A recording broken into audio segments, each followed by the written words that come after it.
हाँ दोस्तों नमस्कार। दोस्तों मैं सुरेश सर जीवन इंस्टीट्यूट से हमारा एसएससी जीडी का एक महासंग्राम प्रैक्टिस सेट हम लोगों ने तैयार किया है और हमको पूरा उम्मीद है कि आप लोगों के एग्ज़ाम में अच्छा रिस्पांस होगा, अच्छा क्वेश्चंस हैं, अच्छे मिलेंगे। तो हम आप लोगों से उम्मीद रखते हैं कि आप लोग हमारे चैनल को, जो लोग सब्सक्राइब नहीं किए सब्सक्राइब करेंगे और शेयर भी करेंगे हमारी वीडियो को, और बेल आइकन ज़रूर दबाइएगा आप लोग। तो आइए दोस्तों हम लोग शुरू करते हैं। हमारा आज का महासंग्राम का पहला प्रश्न है। तो पहला क्वेश्चन हमारा आपके सामने आता है, विंग्स ऑफ फायर। तो दोस्तों विंग्स ऑफ फायर के लेखक कौन हैं? कहा था विक्रम सेठ हैं, अरुंधति राय, एपीजे अब्दुल कलाम या इनमें से कोई नहीं। तो दोस्तों ये तीनों अपने अपने जगह पर माने जाने राइटर हैं और हमारे एपीजे अब्दुल कलाम मिसाइल मैन जिन्हें कहा जाता है और भारत के राष्ट्रपति भी रहे, और विक्रम सेठ भी एक राइटर हैं। अरुंधति राय, ये वही अरुंधति राय हैं जिनको बुकर सम्मान से सम्मानित किया गया। तो दोस्तों इसका आंसर हमारा जाएगा एपीजे अब्दुल कलाम। तो इसके राइटर हैं बच्चों दोस्तों एपीजे अब्दुल कलाम।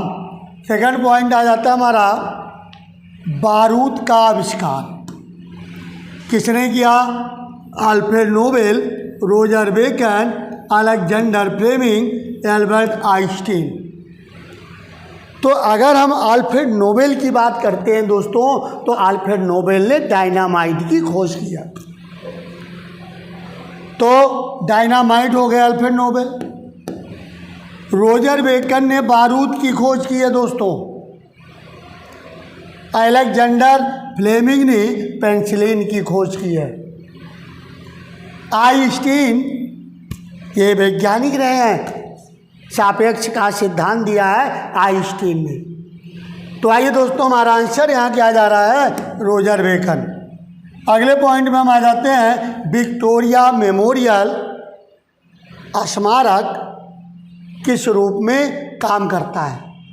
तो विक्टोरिया मेमोरियल दोस्तों है कहाँ? हम आपको बता दें, कहा था एक रेलवे स्टेशन है, एक आर्ट गैलरी है, शिक्षा का केंद्र है, एक संग्रहालय। तो एक संग्रहालय है और दोस्तों कहाँ स्थित है? तो कोलकाता में स्थित है दोस्तों। आइए अगले क्वेश्चन में हम आ जाते हैं बच्चों, रिजर्व बैंक ऑफ इंडिया। तो रिजर्व बैंक ऑफ इंडिया का जो नया लेखा वर्ष बनाया गया है वो कौन सा लेखा वर्ष है? पहले अप्रैल टू मार्च था, अब चेंज कर दिया गया भाई। अब क्या कर दिया गया दोस्तों? हमने इस पर भी 4 ऑप्शन ले दिया है।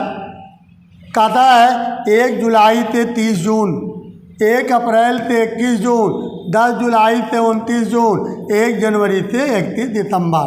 तो यहाँ हमारा आंसर जा रहा है दोस्तों 1 जुलाई से 30 जनवरी। ये हमारा लेखा वर्ष रिजर्व बैंक ने जारी किया। और रिजर्व बैंक की स्थापना 1935 में हिल्टन कमेटी के सुझाव पर किया गया और इसका राष्ट्रीयकरण 1949 में किया गया। आइए बच्चों अगले क्वेश्चन में हम आ जाते हैं, कौन सा चाय निर्यात के लिए प्रमुख आउटलेट है? तो बम्बई, कहा था बम्बई है, कोलकाता है, कोचीन है या पारादीप है। तो यहाँ हमारा जो आंसर जा रहा है कौन सा है? तो कोलकाता जाएगा दोस्तों। कोलकाता, जिसको कोलकाता को बसाया कितने है? तो जाप चारनाक ने कोलकाता की स्थापना की, कोलकाता को बसाया। आइए बच्चों अगले क्वेश्चन में हम आते हैं। अगला पॉइंट हमारा आ जाता है भाई,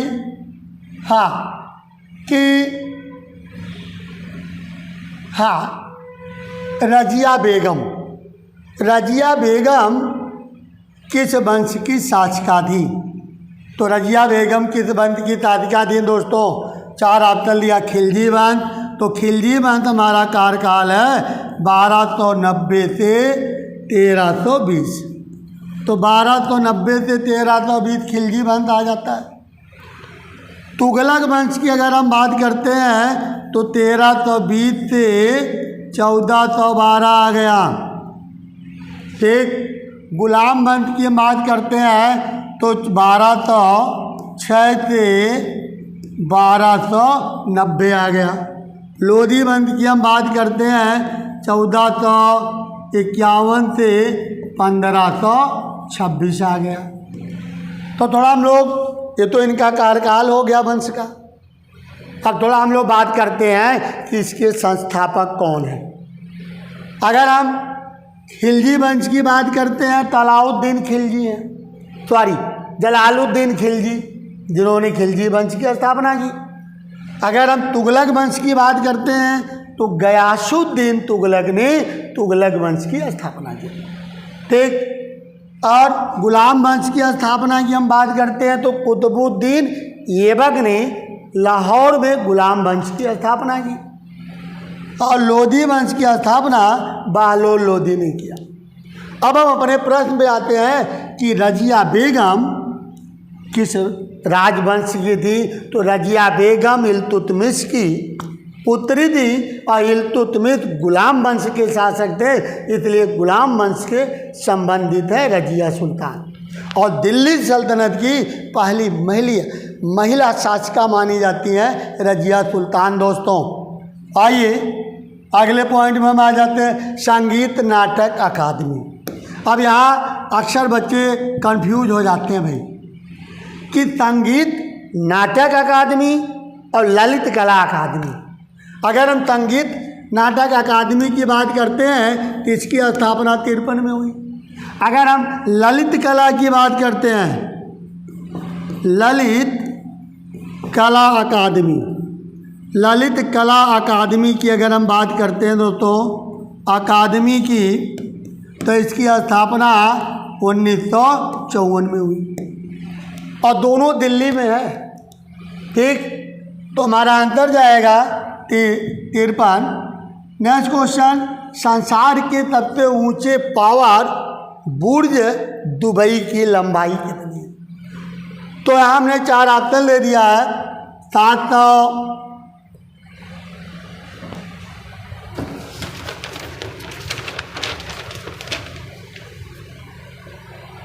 हाँ भाई कहता है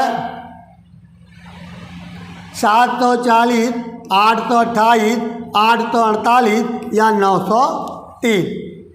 तो दोस्तों इसकी ऊंचाई जो है कितनी है? 828 मीटर। अगले पॉइंट में हम आ जाते हैं बच्चों, बसंत रस। तो बसंत रस एक किस राज्य का लोक नृत्य है? नागालैंड, उड़ीसा, मणिपुर या गुजरात? तो दोस्तों बसंत ऋतु जो है ये आपका मणिपुर का माना जाता है। तो आंसर बच्चों हमारा क्या जा रहा? मणिपुर। बसंत ऋतु मणिपुर का है। अगला था बास्केटबॉल। तो बास्केटबॉल में प्रत्येक पक्ष में कुल कितने खिलाड़ी होते हैं? 1, 4, 5, 6 या 7? तो कितने खिलाड़ी होते हैं बास्केटबॉल में भाई? तो बास्केटबॉल में खिलाड़ियों की संख्या दोस्तों 5 होती है, 5 खिलाड़ी होते हैं। इसके बाद हम आ जाते हैं एशियाई खेलों में 400 मीटर की दौड़ में स्वर्ण पदक जीतने वाली प्रथम भारतीय महिला कौन थी? तो भारतीय महिला कौन थी दोस्तों? ऑप्शन लिया है एम.एल. वल्समा, पी.टी. ऊषा, कमलजीत संधू या के मलेश्वरी। तो कौन थी भाई जीतने वाली? क्या हमारा आंसर जाएगा दोस्तों? कमलजीत सिंधु। तो कमलजीत सिंधु है, जबकि पी.टी. ऊषा को उड़न परी के नाम से भी जाना जाता है। ठीक है भाई। तो हमारा आंसर जाएगा कमलजीत सिंधु। डेंगू बुखार में मानव शरीर में किसकी कमी हो जाती है भाई? तो किसकी कमी हो जाती है? आजकल एक चल भी रहा है, जो ये हमारा मौसम चल रहा है दोस्तों, इसमें डेंगू बुखार आना, इस तरह की बीमारियां अक्सर होती हैं। तो कहता है डेंगू बुखार में मानव शरीर में किसकी कमी हो जाती है भाई? तो 4 ऑप्शन दे दिया है। कहता है प्लेटलेट्स हो जाता है, हीमोग्लोबिन हो जाता है, शर्करा या जल। या हमारा आंसर जाएगा दोस्तों प्लेटलेट्स की कमी हो जाती है। इसके बाद हम आ जाते हैं 2011 में किस नए राज्य की स्थापना हुई थी? तो 2011 में किस नए देश की स्थापना हुई है दोस्तों? ठीक है भाई, तो किस देश की स्थापना हुई? थोड़ा सा मिस्टेक लग रहा है भाई, ठीक है। तो देश की स्थापना हुई है तो 9 जुलाई 2001 को 2011 को ये दक्षिणी अफ्रीका का एक देश पड़ता है दोस्तों, जिसका नाम है दक्षिणी सूडान। ये दक्षिणी अफ्रीका का एक देश है, ठीक है भाई। दक्षिणी सूडान का जन्म हुआ है 9/2011 में। आइए अगला क्वेश्चन, तीसरी दुनिया से तात्पर्य क्या है? तो तीसरी दुनिया से तात्पर्य क्या है दोस्तों? 4 ऑप्शन लिया। विकसित देश कहा जाता है, और अविकसित तथा विकासशील देश कहा जाता है, तेल समृद्ध देश या एशिया के देश कहे जाते हैं दोस्तों। तो ये हमारा आंसर क्या जाएगा दोस्तों? विकसित, अविकसित या विकासशील। तो दूसरा आंसर जा रहा है बच्चों, तो दूसरा आंसर जाएगा। नेक्स्ट पॉइंट हम आ जाते हैं, नुआखाई त्यौहार किस राज्य में मनाया जाता है? तो नुआखाई त्यौहार 4 ऑप्शन दिया है। कहता है उड़ीसा है, उड़ीसा, असम, कर्नाटका या तमिलनाडु। तो आंसर क्या जाएगा दोस्तों? ये कहाँ मनाया जाता है भाई? ये मनाया जाता है उड़ीसा में। ये किसानों का त्यौहार है। किसान लोग अपने फसल के उपलक्ष्य में त्यौहार मनाते हैं, तो उड़ीसा हमारा आंसर जा रहा है। आइए, मंगल ऑर्बिटर मिशन मंगलयान किस वर्ष में प्रक्षेपित किया गया? तो कब प्रक्षेपित किया गया दोस्तों? कहता 2012, 2013, 2014 या 2015। तो कब प्रक्षेपित किया गया था मंगल ऑर्बिटर मिशन? तो मंगल ऑर्बिटर मिशन को 2013 में भेजा गया था दोस्तों। ये मंगलयान अभियान से संबंधित है, तो 2013 हमारा आंसर जा रहा है। इसके बाद हम आते हैं, वाचस्पति पुरस्कार किस क्षेत्र में दिया जाता है? कहता है उर्दू साहित्य में, संस्कृत साहित्य में, हिंदी साहित्य में या बांग्ला साहित्य में। तो दोस्तों ये किस साहित्य में दिया जाता है? तो ये संस्कृत साहित्य में दिया जाता है, और इसकी शुरुआत कब हुई है दोस्तों? 1992 में इसकी शुरुआत हुई, और संस्कृत साहित्य में दिया जाता है। इसके बाद हम आ जाते हैं गिरजा देवी का संबंध। तो गिरजा देवी का संबंध किस घराने से है? लखनऊ घराना, बनारस, आगरा या ग्वालियर। तो ये किस घराने से संबंधित है गिरजा देवी? तो भारतीय शास्त्रीय गायिका है, और ठुमरी संगीत का एक राग होता है ठुमरी।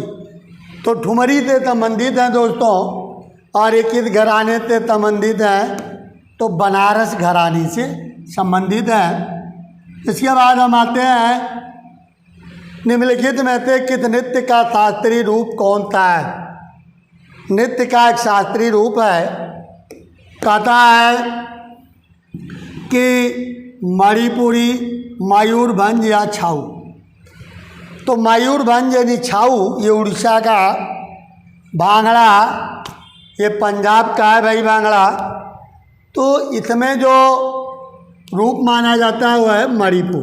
तो आंसर बच्चों हमारा मणिपुर जाएगा।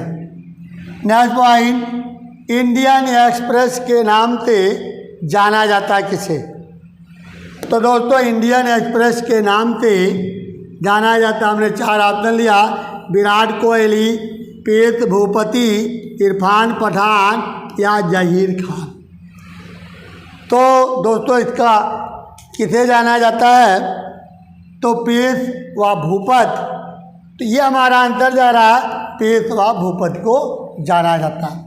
ठीक, आइए, हाँ हमारा आज का वीडियो 20 क्वेश्चन का हमने समाप्त किया दोस्तों। और फिर हम एक बार ज़रूर कहना चाहेंगे कि हमारा जो महासंग्राम प्रैक्टिस सेट है, अगर आप लोगों को पसंद आता है तो ज़रूर हमारे चैनल को शेयर की सब्सक्राइब कीजिएगा। जो लोग नहीं किए हैं वीडियो को शेयर और लाइक कीजिएगा। तो चलिए दोस्तों अपने वीडियो को समाप्त करते हैं। नेक्स्ट वीडियो में सेकंड महासंग्राम के साथ हम बहुत जल्द उपस्थित होंगे। तब तक के लिए जय हिंद, जय भारत।